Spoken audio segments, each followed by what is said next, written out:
मथुरा की अदालत में कृष्ण जन्मभूमि से जुड़ी याचिका पर सुनवाई टल गई है। इस मामले में अब 30 सितंबर को अगली सुनवाई होगी।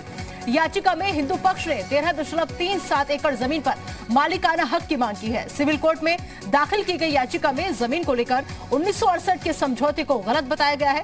मथुरा में श्री कृष्ण जन्म स्थान की 13.37 एकड़ भूमि के स्वामित्व और शाही ईदगाह को हटाने की मांग को लेकर के सिविल जज सीनियर डिवीजन की अदालत में केस दायर किया गया था। याचिका में कहा गया है कि शाही ईदगाह ट्रस्ट ने श्री कृष्ण जन्मभूमि पर कब्जा कर लिया और ईश्वर के स्थान पर एक ढांचे का निर्माण कर दिया। भगवान विष्णु के 8वें अवतार श्री कृष्ण का जन्म स्थान उसी ढांचे के नीचे मौजूद है।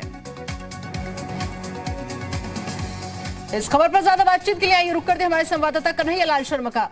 कन्हैया, आज मथुरा की अदालत में कृष्ण जन्मभूमि से जुड़ी याचिका पर सुनवाई टल गई है और क्या कुछ अपडेट इस मामले में?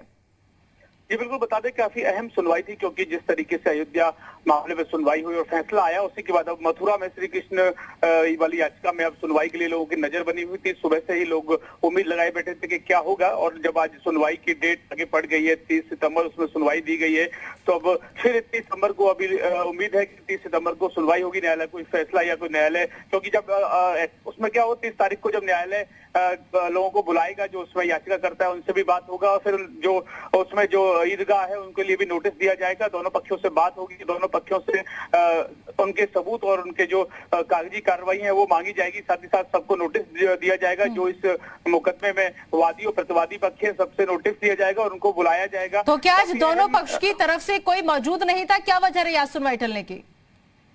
जी बिल्कुल, आज दोनों पक्ष से कोई मौजूद नहीं था, क्योंकि आज याचिका पक्ष भी यहाँ पर आया नहीं था, और न्यायालय ने अग्रिम जो तारीख है वो 30 सितंबर दी है।